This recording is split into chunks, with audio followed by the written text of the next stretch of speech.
Assalamualaikum warahmatullahi wabarakatuh. Hordoftoota peejii hiyyaa Naasar Jamaal jalatti argamtanuu akkam jirtu fayyaa keessanii nagaadha.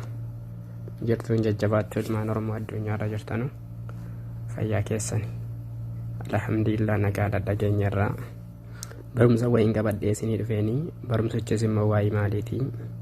Waa'ee feesbuukiiti jechuudhaani. Waa'ee feesbuukii ta'anii feesbuukiin keenya yeroo baay'ee gaafiin kun uummatarraa hin kaa'anii namni beeku sin jira namni hin beekne sin jira jechuudha. Hundi namaa silama wal qixxee miti rabbi waliin qixxeessu kan hundinuu kalasii beekumsaa waan beekurraa waliif qooda jechuudhaani alhamdulillahi. Kanaaf jennaan feesbuukiin keenya maaliif yeroo nu waa gadhiifne namni sheerii gochuu hin danda'uuni. Namni fireendii kan keenya itti darbe namni biraan nu ilaaluu hin danda'u warri jedhaa baatanii. Kanaaf jennaan feesbuukii kana keessatti waan baay'eetti ittiin hojjetama waan baay'eetti ittiin godhamaanii. Feesbuukiin kun immoo faayidaa guddaas nuus qabaanii miidhaas inuma qaba. Kanaafuu jennaan immoo feesbuukiin kun akka inni fooloo'ii isinii ta'uudhaaf akka inni wanni isin gadhiiftan fireendii keessanii dhalatti namootuma feesbuukii kanarra jiran fayyaa bira dhaqee ga'u jechuudha. Wanni isin gaariisa ta'uu ajaa'isa ta'uu gadhiiftan jechuudhaani. Kanaafuu innaan kanarratti na hordofaanii asumaanii feesbuukii keessa seena jechuudhaani. Awwala duraa irratti jechuudhaani feesbuukii irratti cuqaasnaani. Tayyab feesbuukii eemee oluma saamnee ilaallaani. Ol saamnee ilaallaani jechuudhaani. Ol saamnee yoo ilaalle amma jechuudhaani kunoo ilaalaanidha. Usmaan Imaam kan jedhu kana ilaalaani. Bakki isaa jechuudhaani eddee kana jechuudhaani silaa paapuliikii jechuu qabaani. Wanni inni gadhiisu nama baay'ee bira ga'uu hin danda'u jechuudhaani. Nama baay'ee bira waan ga'uu hin dandeenyeef akkaataa isaan isinitti agarsiisaa jechuudhaan. Amma maal gootuuni asuma irratti bakka silaa kalasii eddeen kun silaa paapuliikii jedhaanii amma fireendiidha jechuudha kansa. Namoota fireendii isaatiin alatti namni biraa ilaaluu hin danda'u jechuudhaani. Kanaaf jennaan ammas immoo kunoo ilaalaani. Kunoo feesbuukiin jalaa gubame jechuudha. Ilaa bakka kanatti argaa jirtu miti. Feesbuukiin jalaa gubamnaan bakka kanatti argaa jirtu mitiini. Bakki kun silaa sheer jedhaani. Bakka sheer jedhu kanarratti immoo kan isaa maal jedhaa kunoo sendi jedhaani. Send miiseenjeriidha yoo kalas sheerii walitti gochuu ta'e malee kalas sheerii godhamee namoota biraa bira akka inni ga'utti argamuun hin danda'amu jechuudha wanni kun. Kanaaf jennaan akka inni sheeriittis koomentiittis laayikiittis kalas addunyaa bira ga'anii uummata biraatiif ofiif fayyadaanii nama biraa fayyaduuf barumsa isaa isinitti agarsiisa jechuudhaan. Gara barumsa keenyaatti immoo yeroo ceenu asumaanijji ol deemnee jechuudhaani kunoo feesbuukii keenya keessa jechuudha mata duree isaa irratti jechuudhaani. Bakka peejii feesbuukii keenyaa keessa gallee dhannee masmara sadii kan argaa jirtudha. Asirratti cuqaasna jechuudha masmara sadii kanarratti. Ishii masmara sadii irratti yeroo cuqaasne gaduma dhufneeni kunoo bakka seetingii jedhu kana. Seetingii bakka jedhu kan argaa jirtu mitiini bakka seetingii jedhu kanarratti dhaana jechuudhaani. Yeroo rukunne bakka seetingii jedhu kanarratti kunoo akkasitti nuu fidaan jechuudhaani.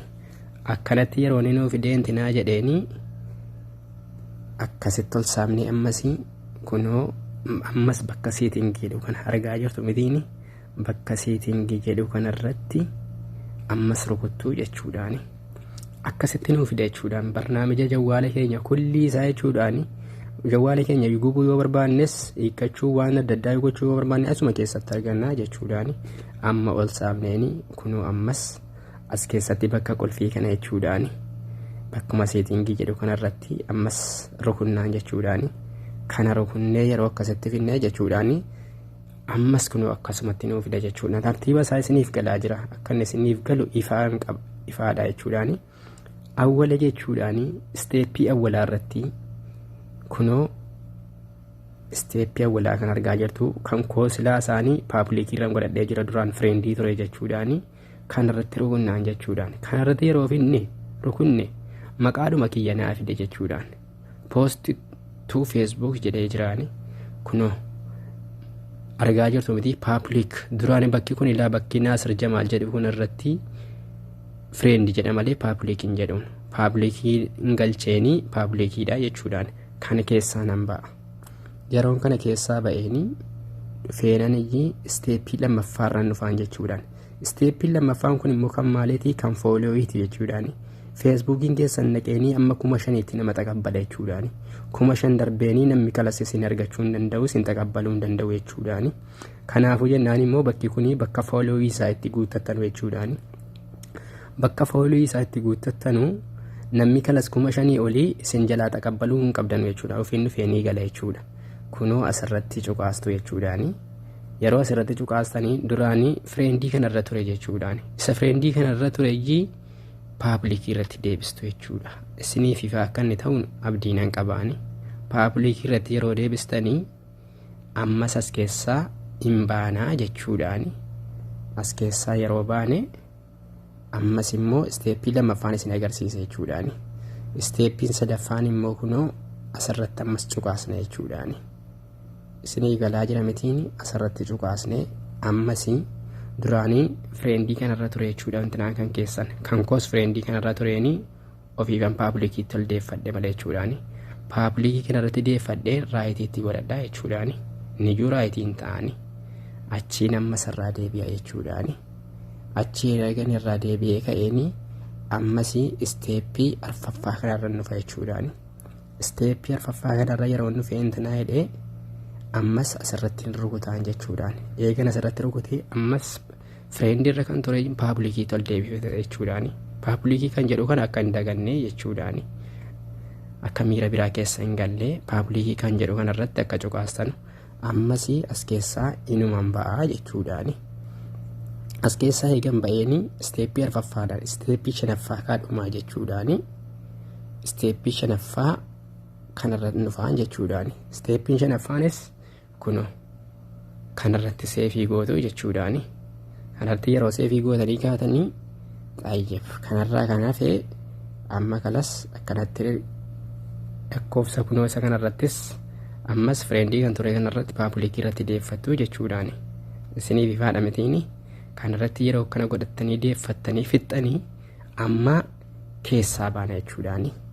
Keessaa baanee ammas immoo inshaallah yoo rabbi jedhee akkaataa isinii lakkoofsa keessanii fi paaspoortii keessan itti dhoffattanus isiniif qabaadhee nan dhiyaadhaani. Kanaaf jennaan inshaallah akka kanarraa waa barattanu abdiin hin qabaani. yuutuubii kiyyaas immoo saabskraayipii naaf godhaatii laayikii koomentii naaf godhaatii na jajjabeessa. Inshaallah barumsa biraas immoo qabannee ammas ni dhumnutti nagaan naaf turaan Iliyaa ilmaan Oromoo addunyaarra jirtanuu yuutuubii kiyya immoo akka saabskraayipii naa gootan abdiin isinirraa qabaani. Inshaallah jedha. Assalaamu alaikum warahmatullahi wabarakaatuh.